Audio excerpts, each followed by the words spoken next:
call it, no matter what they wanted. I just want to talk about a couple anecdotal pieces that I've been dealing with the past couple of weeks, living my life in this pandemic and during this crisis or whatever you want to call it.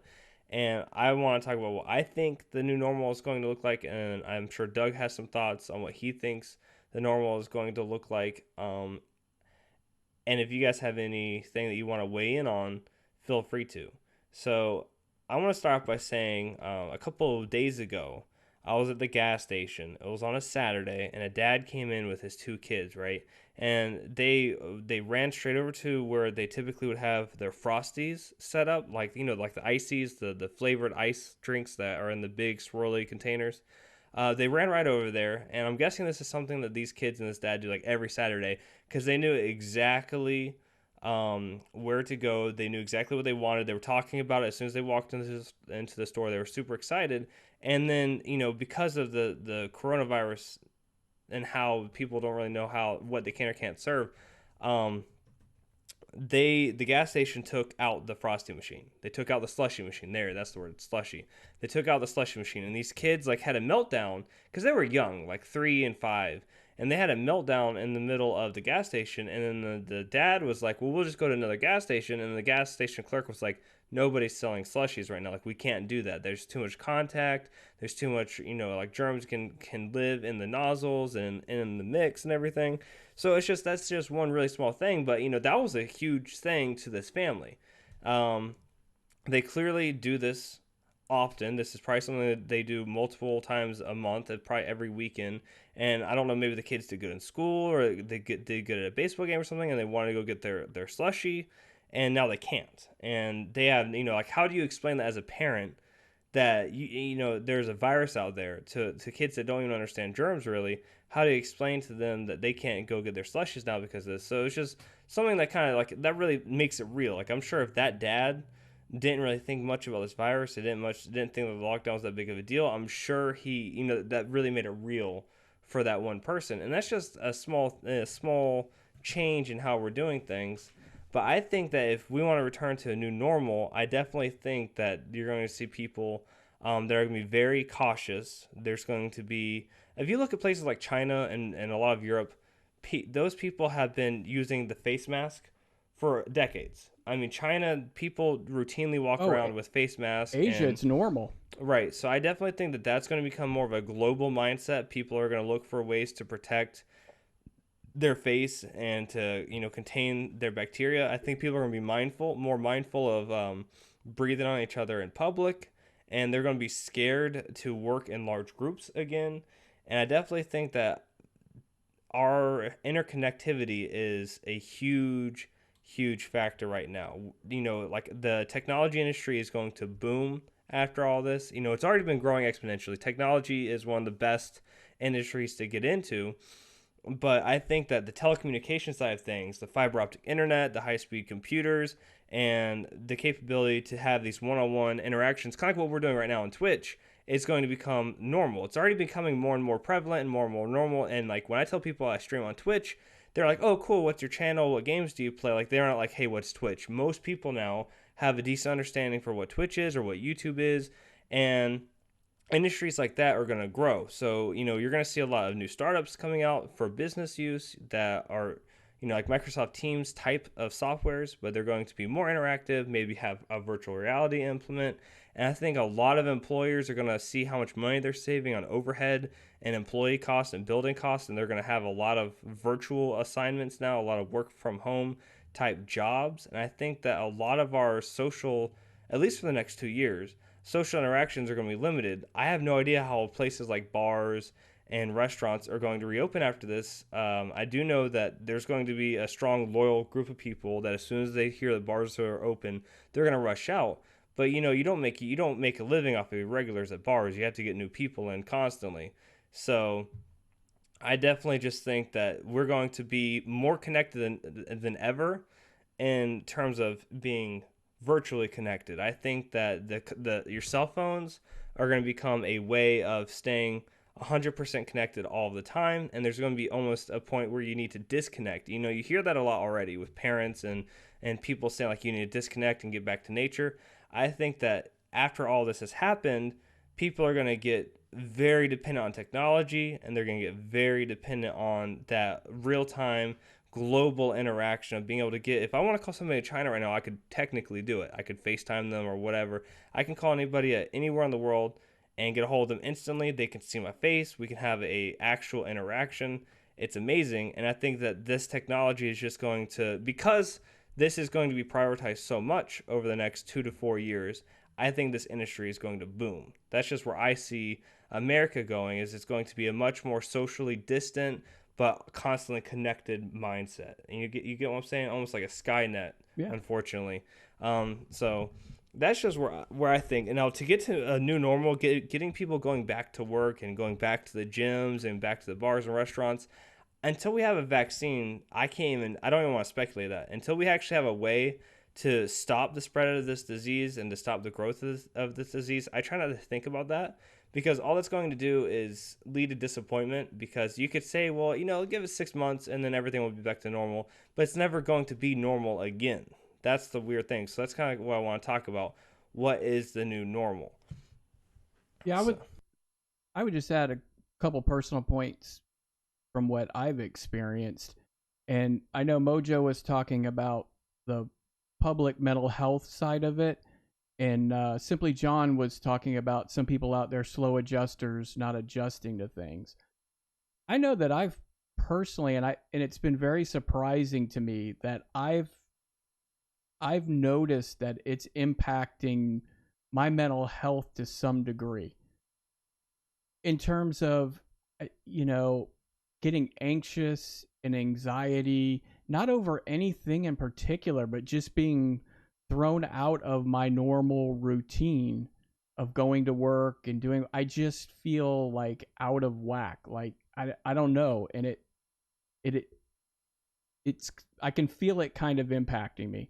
So, and I don't have issues with that. So I can only imagine people that struggle, with anxiety and things like that. It's got to be a really hard thing for this. It's got to be impacting people a lot, because it's impacting me, and I'm a prepper and I was totally prepared for it for the long haul. And yet I've been surprised that it really is impacting me, not to a major level, but enough that I can notice it, that I'm just a little off my game a little bit. And in terms of the slow adjusters, what I kind of notice with this new norm is, I see people coming out of this being very suspicious of others, very suspicious of their neighbors, and turning on each other. Oh, so and so's doing something unsafe. So and so's not wearing a mask. These people are doing X, Y, and Z. So I'm going to call 911. I mean, just out of that kind of fear. I don't know if that makes sense to you, man, but well, another thing to add to that is, we used to look out for one another, and there right. was a community and whatnot.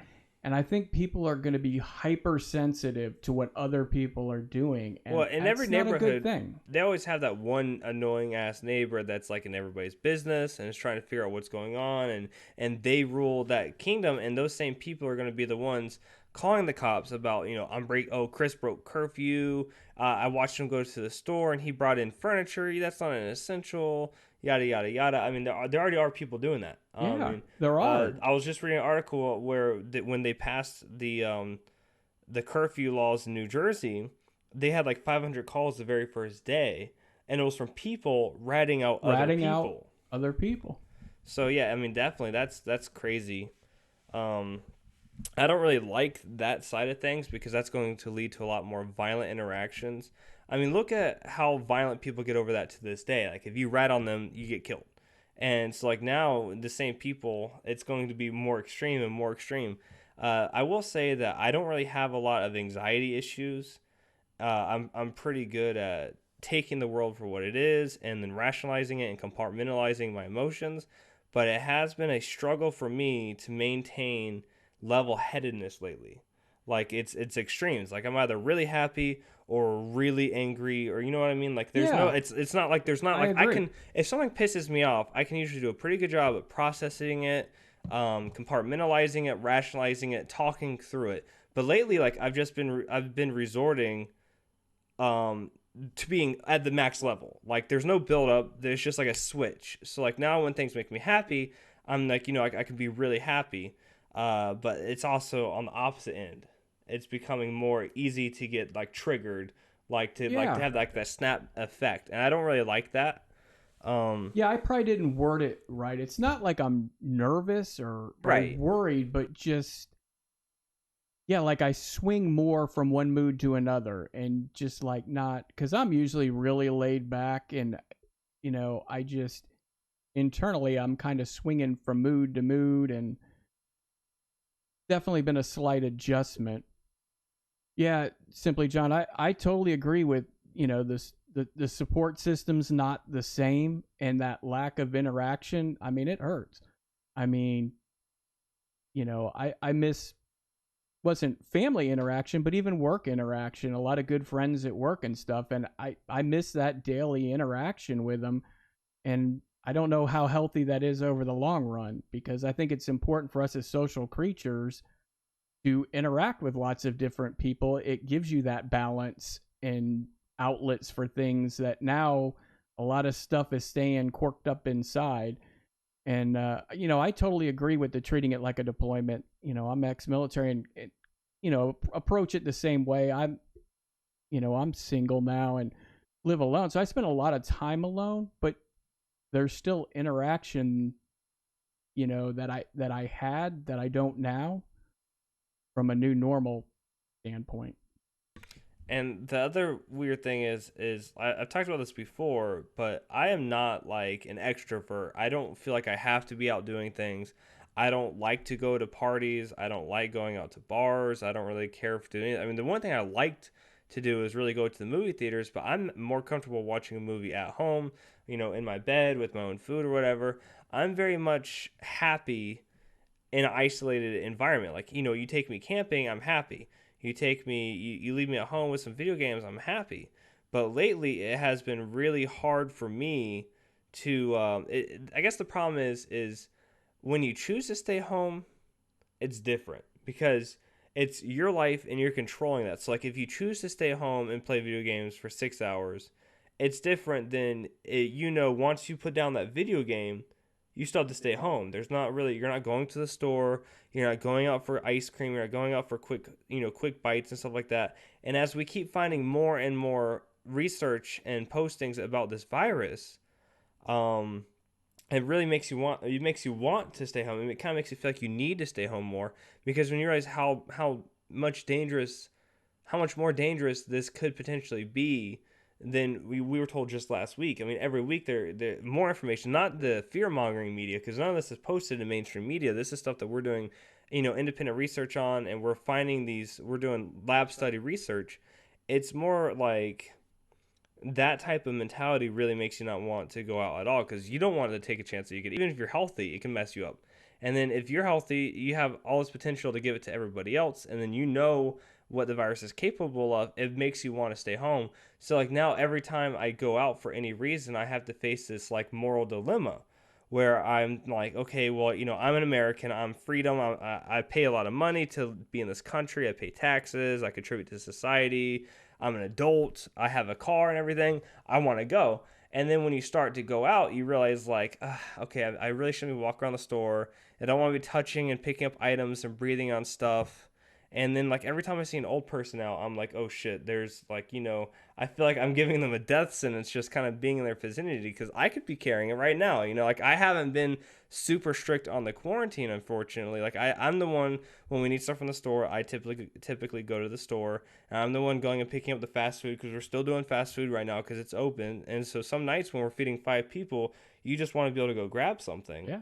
And that's another part of the normal society dilemma that's going to go away soon because I really feel like it's going to reach a point soon where countries and then states and then small groups inside that country are going to make the decision where if you don't lock down everything, there's no point in locking down anything. And that's been the big debate since the beginning, because if we still have people running out, and doing stuff, then there's still spread, there's still contamination, there's still massive spreads of the virus. So if it gets much worse, then they're going to lock down everything, including the fast food, including the trips to the store.